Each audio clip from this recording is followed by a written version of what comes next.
हरे विष्णु। हमने देखा कल किस प्रकार से पांडवों ने और कुंती ने उस अंडरग्राउंड टनल के माध्यम से अपना एस्केप रूट बनाया और वारणावत का लाक्षागृह वो पुरोचन और वो निषाद स्त्री और उसके 5 बच्चों के साथ में जल गए।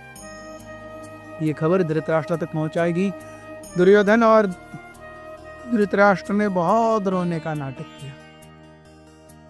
यहाँ पर पांडवों ने वो पूरा जो रात्रि का सफर था वो तय किया। सुबह सुबह गंगा नदी के किनारे पहुंचे। गंगा नदी को क्रॉस कराने के लिए विदुर जी के नाविकों ने मदद की। Yudhishthir as alert as always, लेकिन वो भी अब थक गए थे। रात भर बिना सोए चल के सबके पैर जैसे फूल गए थे, सबकी सांसें फूल गई थी, नींद आ रही थी। तो कुंती देवी ने कहा इस उम्र में भी क्या क्या देखना पड़ रहा है। हाय, भीम को इतना बुरा लगा कुंती के इस वाक्य का। भीम ने अपनी माँ को एक कंधे पे बिठाया, युधिष्ठिर को दूसरे कंधे पे बिठाया और फिर दोनों भाइयों को एक एक इधर एक और इधर एक ऐसे बिठाया।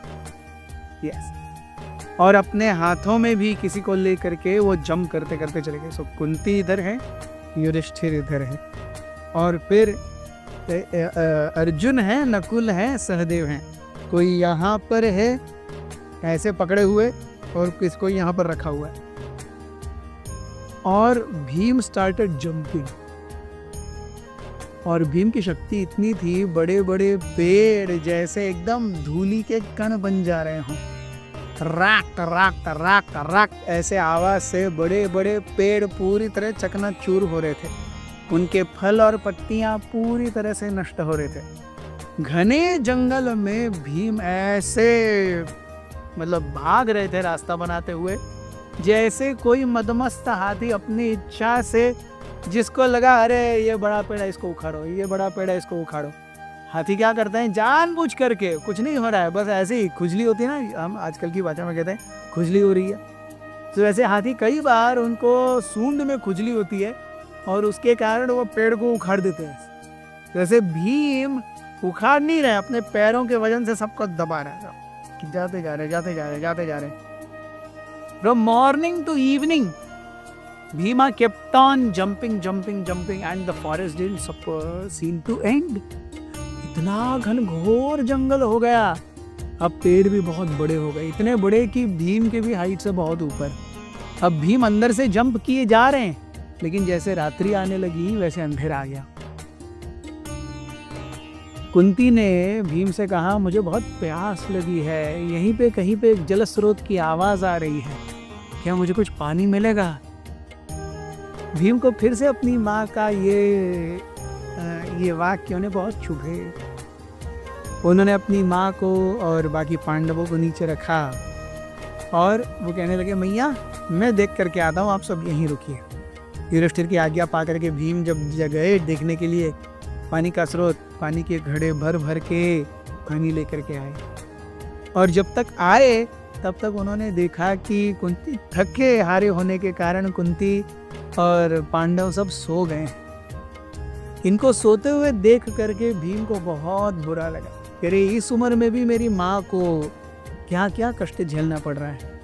और प्लस युधिष्ठिर, अगर इस समय यहाँ पर कौरव होते तो ये सीन देख करके उन्हें कितना बुरा लगता। अरे उन्होंने क्या हाल किया है अपने भाइयों का। तो कहने लगे कि सोचने लगे भीम कि Duryodhan definitely wishes to die,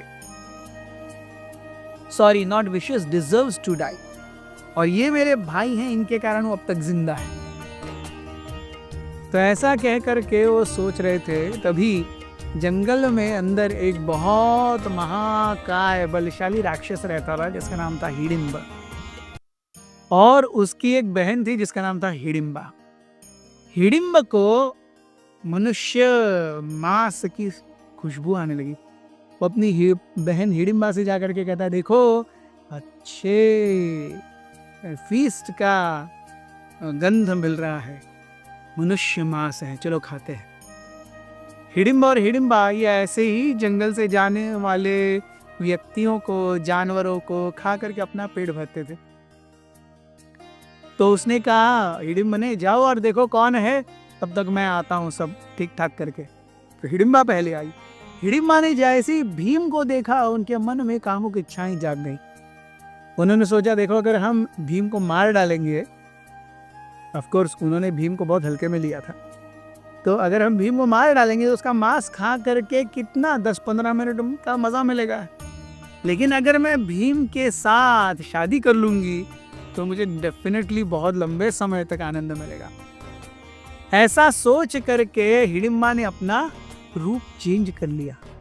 रूप चेंज करने के बाद में वो भीम के पास गई और भीम से कहने लगी, हे सुंदर युवक, तुम यहाँ पर कौन हो और इतने घने घोर जंगल में शाम की वेला में क्या कर रहे हो, और ये तुम्हारे साथ जो बाकी के मनुष्य हैं वो कौन है?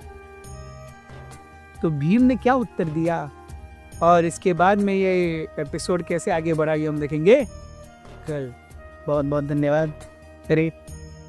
अथ श्री महाभारत कथा।